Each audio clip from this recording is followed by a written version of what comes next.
Train থেকে যখন আমি জলপাইগুড়ি স্টেশনে নামি তখন প্রায় রাত 12:30 বাজে। যাত্রীদের স্টেশনে নামিয়ে দিয়ে ট্রেনটি আবার চলে গেল। আমার সাথে থাকা সহকর্মীরা নিজের নিজের আত্মীয়দের সাথে চলে গেছে। আমি অবশ্য বাবা মাকে সারপ্রাইজ দেবো বলে ফোন দিইনি। আমার সাথে থাকা ব্যাগ দুটি একটি কাঁধে অপরটি হাতে নিয়ে স্টেশন মাস্টারের রুমের দিকে এগিয়ে গেলাম। রুমে যেতেই দেখি একজন ভদ্রলোক বসে আছেন। উনি হয়তো স্টেশন মাস্টার। ওনাকে জিজ্ঞাসা করলাম, এখান থেকে কালিম্পংগঞ্জ কত দূর? উনি উত্তর দিলেন, এখান থেকে কালিম্পংগঞ্জ প্রায় 50 কিলোমিটার রাস্তা। আমি তাকে বলি, এখানে কোনো গাড়ি পাওয়া যাবে? তিনি বললেন, কিছুক্ষণ আগেই একটা গাড়ি কালিম্পংগঞ্জের দিকে রওনা দিয়েছে। এত রাতে কালিম্পংগঞ্জ যাওয়ার গাড়ি পাবেন, তাই আজকে রাতটা তোমাকে কষ্ট করে এখানে কাটাতে হবে। তার সাথে কথা শেষ করে আমি রুম থেকে বেরিয়ে গেলাম। বাইরে এসে দেখি চারপাশটা একেবারে নিচ্ছুম, একবারে ফাঁকা ফাঁকা, কোনো মানুষজন নেই। পাশের ওয়েটিং রুমে গিয়ে চেয়ারের ওপরে বসলাম। ভাবলাম বাবাকে ফোন করে জানিয়ে দিই, তারা যেন আমাকে নিতে আসে। কিন্তু কি ঝামেলা, ফোনটার ব্যাটারি শেষ। আর কি করা যাবে, কোনো উপায় না দেখে চিন্তা করলাম কোনো মতে রাতটা কাটিয়ে কাল সকালে কালিম্পংগঞ্জের দিকে রওনা দেব। দেওয়ালে ঝুলে থাকা ঘড়ির দিকে তাকালাম, তখন রাত 2 বাজে। আর মাত্র 3-4 ঘন্টা কোনোরকম কাটিয়ে নিলেই বাস। চোখে একটু ঘুম ঘুম ভাব, তাই চোখ বন্ধ করে বসে থাকলাম। হঠাৎ দেখি একজন লোক আমার সামনে এসে দাঁড়ালো। সে বলল,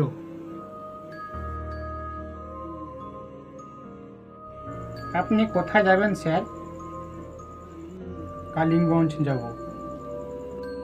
কিন্তু তুমি কে? স্যার, আমার নাম রতন, এই এলাকায় গাড়ি চালাই। ও তাই, আচ্ছা, তুমি কালিম্পংগঞ্জ যাবে? হ্যাঁ যাবো তো, চলুন না। মানে ভাবলাম এখানে থাকার চেয়ে বেশ গন্তব্যে যাওয়াটাই ভালো। তাই ব্যাগটা হাতে নিয়ে বলি, চলো রতন, যাক ভালোই হলো। হাঁটতে হাঁটতে রতনের গাড়ির সামনে দাঁড়ালাম। সেখানে গিয়ে দেখি একজন লোক আগে থেকেই বসে আছে।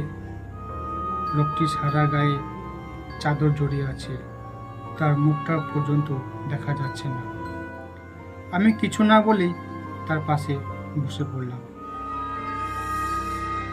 তারপর রতন গাড়িটা স্টার্ট করল। এভাবে প্রায় 20 মিনিট যাওয়ার পর আমরা পিচ রাস্তায় উঠলাম। সে রাস্তার দুপাশে ছিল বিস্তৃত ধান ক্ষেত। মনে হচ্ছে আমার প্রায় এই জায়গাটা চেনা। জায়গাটার নাম বেলাকোপা।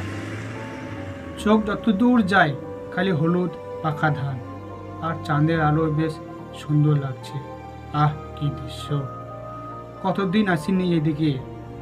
মাঝে মাঝে রাস্তার দুপাশে কিছু গাছ দেখতে পাওয়া যাচ্ছে। একটু পরেই রতন আমাকে জিজ্ঞাসা করল,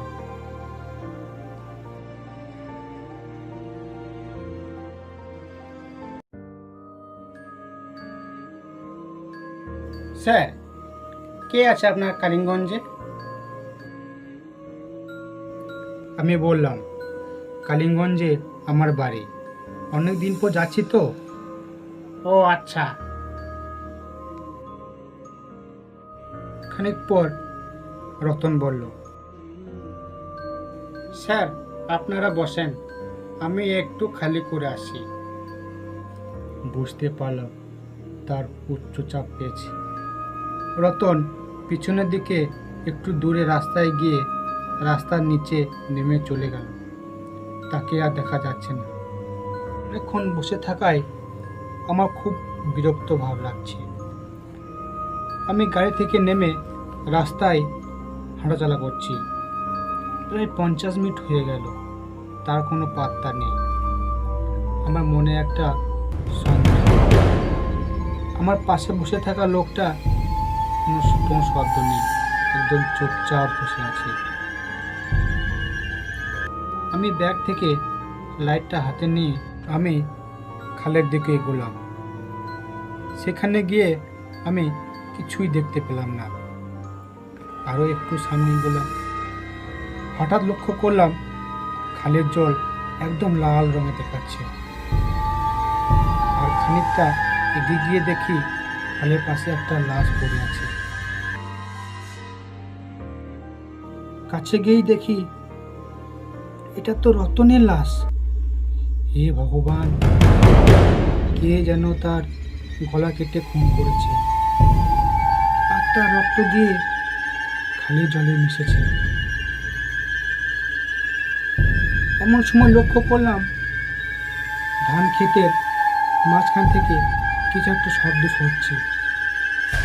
আওয়াজ আরো বাড়তে লাগলো। মনে হচ্ছে ক্ষেতের মধ্যখান থেকে কিছু একটা আমার দিকে এগিয়ে আসছে। ভয়ে তখন আমি দৌড়ে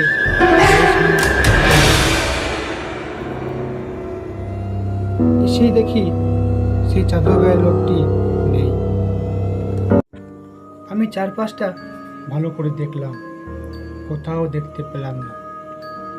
হঠাৎ লক্ষ্য করে দেখি কতগুলো কুকুর আমার দিকে তেড়ে আসছে। তা দেখে গায়ের উপর উঠে পড়লাম। কুকুরগুলো গায়ের সামনে এসে কাঁদতে শুরু করলো। মনে হচ্ছে কিছু একটা দেখে ভয় খেয়েছে।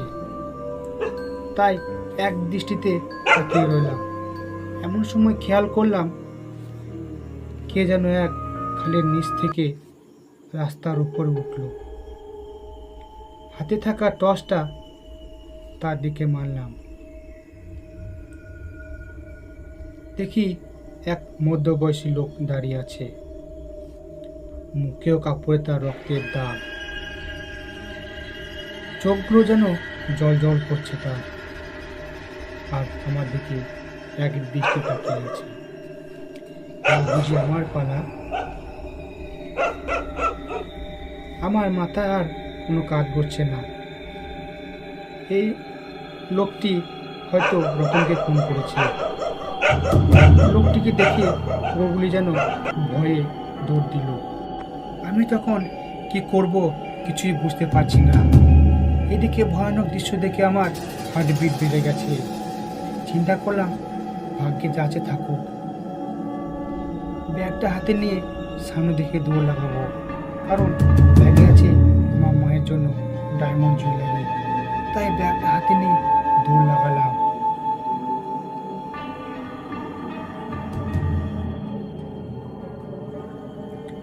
কিছুটা আসার পর খেয়াল করলাম কে যেন হেঁটে চলেছে। কাছে গিয়ে দেখি সেই চাদর গায়ের লোকটা। তাকে দেখে কিছু সাহস হলো আমার। তাকে বললাম, দাদা আপনি চলে এলেন, ওর দিকে কি রতনকে খুন করে দিয়েছে। গম্ভীর গলায় সে বলল, তাই নাকি?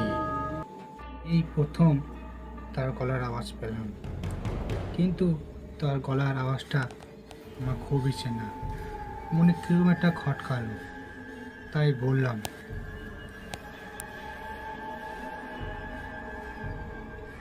দাদা দাদা আপনার চাদরটা দিয়ে মুখ ঢেকে রেখেছেন কেন?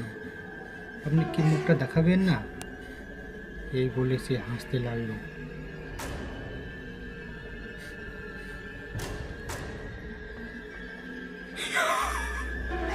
তুই আমার মুখ দেখবি? এই দেখ আমার মুখ। হঠাৎ সে চাদরটা সরালো। চেহারাটা দেখে আমি হতবাক হয়ে গেলাম। এটা কি করে সম্ভব? এ তো মারা গেছে। এ তো রতন। তার হাতে কাটা, মাথা নিয়ে ঘুরছে।